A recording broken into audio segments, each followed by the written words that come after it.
Flowers can be very relaxing and therapeutic. A great way to spend your free time and welcome in spring, as long as you know what you're doing. So joining me this morning to share some tips for growing orchids is floral expert Carolyn Butcher with the Michigan Orchid Society show, which is this weekend. Right. Thank you. And this is a big deal because it's been going on for 61 years, yes, right? 61 years, and Wow. it's really a very, very great show. It's one of Midwest America's biggest shows. And what makes it so unique? Well, it's all volunteers, and we actually convert a hall on Friday from a very nice blonde building to a lush rainforest. Oh, wow. And with over 1,000 blooming orchids. That is impressive. That is impressive. And you brought some with us this morning, and yes. you have the very small, delicate varieties and the luscious, huge blooms here. How do you keep orchids alive? Because I've done the whole 2 ice cubes every week thing. I've trimmed them. They all die on me. You need more water than 2 ice cubes. Oh, yeah? If you put ice cubes on your skin, the heat, when it melts, burns the roots of the orchids. Oh. And so you really want to water through the orchids. Orchids need 5 things.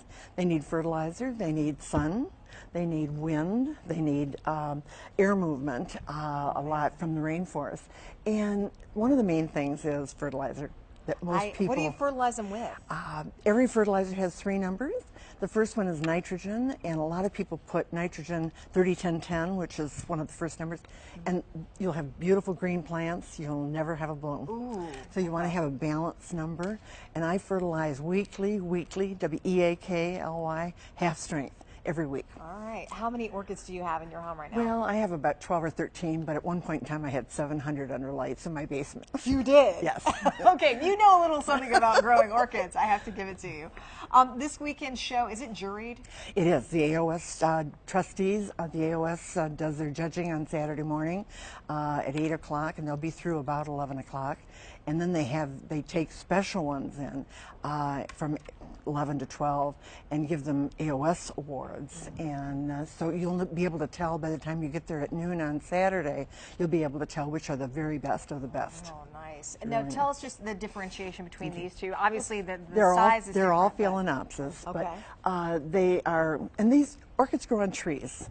Orchids have the largest flower group there is. There's 30,000 species, and then we've hybridized hundreds of thousands after that. But they grow on trees, they're epiphytes, and then we take them off the tree and put them in a pot and say grow. And what most people do is overwater. Because every night they get wet with the dew and they dry off with the breeze in the morning. Is it best to spray them? They love to have, yes. Okay. But they do want water thoroughly through them. But not like in the pocket of the leaf, is that true? You don't want to leave it in there overnight. Yeah, no, you don't want, because they normally grow this way, so it would never go into that little pocket. Oh, well, that makes sense. But for reblooming, we were talking earlier. All right, that's the thing. I can never get an orchid plant to rebloom. What's the key? Well, when you finish blooming and it's all bloomed all the way out, what you do is you cut it off right here at this, right below where the first bloom is, not down here. All right. There's all these little nodules that are on the branch, and the one right below where you cut it will differentiate and make a branch. It'll branch off. It'll branch off. 4 months later, you should have buds and flowers, and that's when it's really exciting to rebloom But you an got to orchid. fertilize, you have to water properly, Yes, but right. don't overwater, give it some sun. You don't want them sitting in water. If they sit in water, the roots rot. They're beautiful if you can keep them alive. And obviously, there are skills involved. Thank you so much, Carolyn, for you're sharing that welcome. with us. And again, the Michigan Orchid Show, or the Orchid Society Spring Show, is this March 28th and 29th this weekend. It's free to attend. More than 1,000 orchids will be there in Madison Heights. Thanks again, Carolyn, for sharing that with us. We really appreciate it. Have fun this weekend. Thank you very much. We're going to have some fun with cool clips right now. Yes. Keenan, Malcolm. All right, thank you very much. You know, a lot of